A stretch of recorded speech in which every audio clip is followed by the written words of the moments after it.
नमस्कार बच्चों।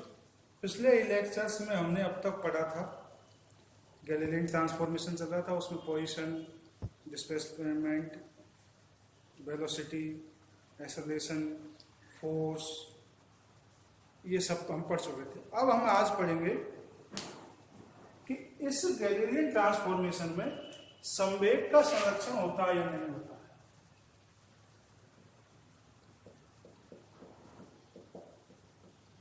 संवेग संरक्षण नियम का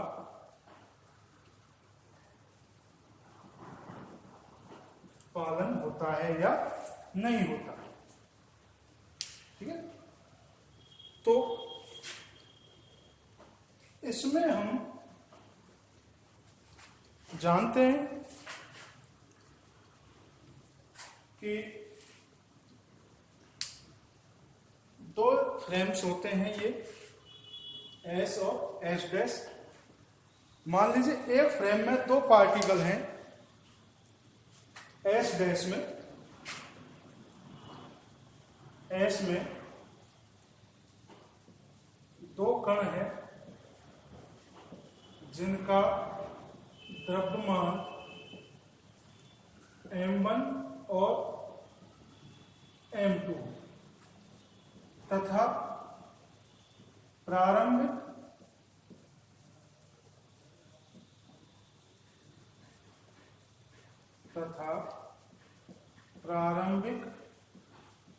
वेग u1 और u2 है।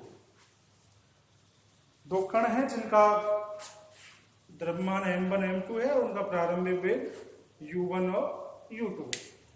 टक्कर के पश्चात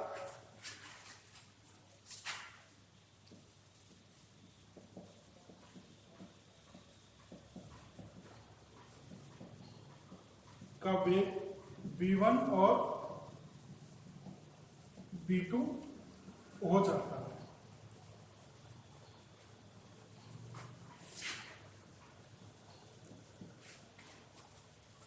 ठीक है, तो संवेग संरक्षण के नियम के अनुसार m1 u1 m2 u2 बराबर m1 v1 प्लस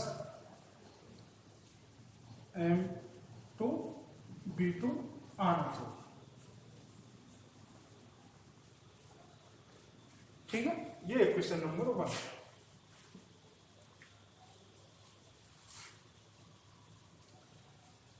अब इसी प्रकार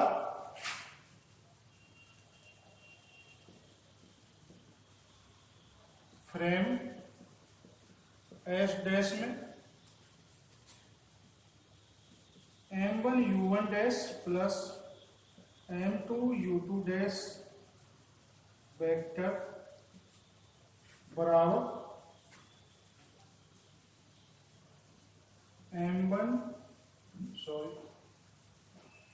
v1 dash plus m2 v2 dash, ये इसका भी पालन होना चाहिए। अब ये हम चेक करेंगे कि इसका पालन होता है या नहीं होता।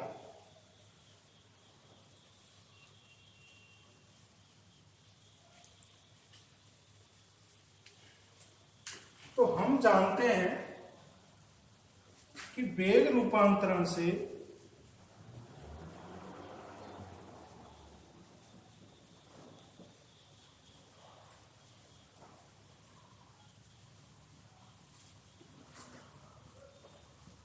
u1 डैश बराबर क्या आएगा, u1 प्लस b। जो b कौन सा है, ये इसका वेग है। इसी प्रकार u2 बराबर u2 डैश बराबर u2 plus b,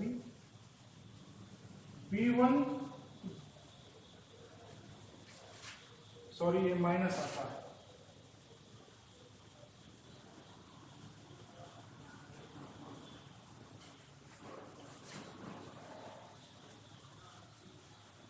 b1 minus b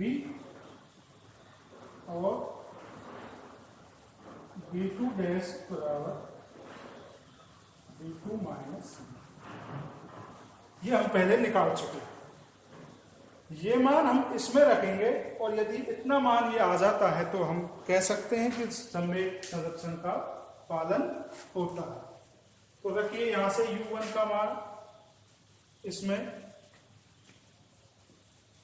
m1 u1b plus m2 u2 minus b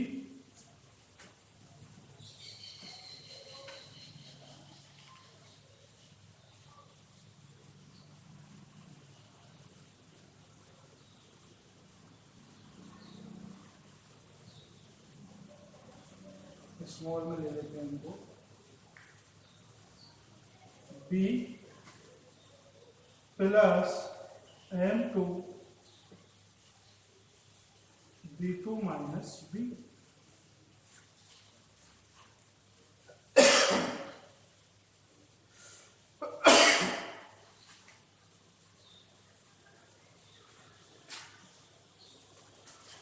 अब इसको आगे मल्टीप्लाई करेंगे यहां पर, तो ये इससे मल्टीप्लाई होगा तो क्या आया, m1 u1 plus m2 u2 m1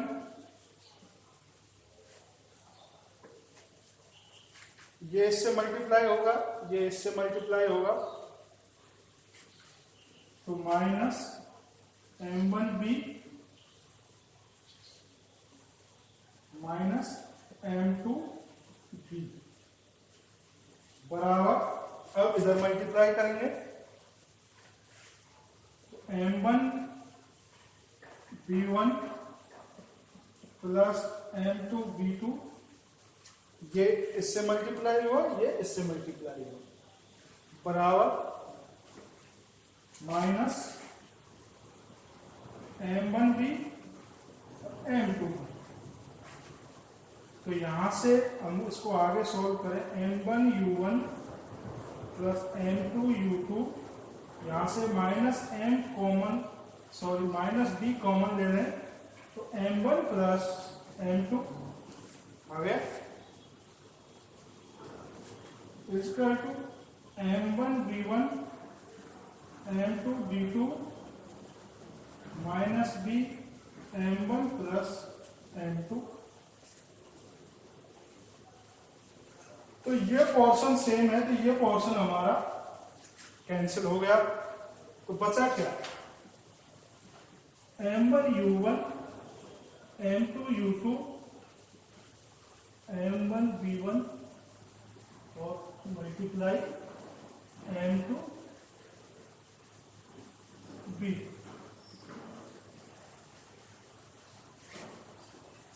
जो कि इक्वेशन नंबर 1 के बराबर आता है। तो यहां से देखिए इक्वेशन नंबर 1 और इक्वेशन नंबर 3 कैसी आई है, बराबर आती है। तो इसके द्वारा अब हम कह सकते हैं कि इनर्शियल फ्रेम्स में संवेग संरक्षण का पालन होता है, नियम या सिद्धांत का पालन होता है। एक बार आप फिर से देख लीजिए कि हम जानते हैं संवेग संरक्षण इसी टक्कर में, मान लीजिए दो कण है u कण,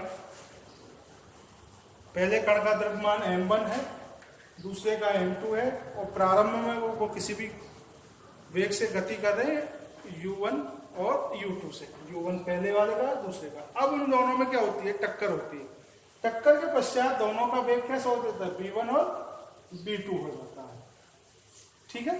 तो संवेग संरक्षण का सिद्धांत ये कहता है कि किसी भी घटना, जैसे टक्कर की घटना है, उसमें प्रारंभिक संवेग का मान और टक्कर के बाद के संवेग का मान कैसा रहता है, बराबर होता है। संवेग के इसी नियम से अनुसार प्रारंभ में संवेग कितना हो गया, दोनों का total m1 u1 plus m2 u2, टक्कर के बाद के बराबर होगा, तो m1 v1 plus m2 v2। ये इक्वेशन नंबर 1 आता है।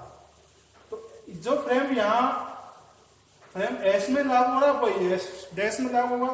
तो एस डैश में हमने मान लिया u1 डैश u2 डैश उनके प्रारंभिक वेग है और b1 डैश और b2 डैश उनके टक्कर के पश्चात के वेग है। तो उसमें भी संवेग संरक्षण का नियम का पालन होगा इसी प्रकार।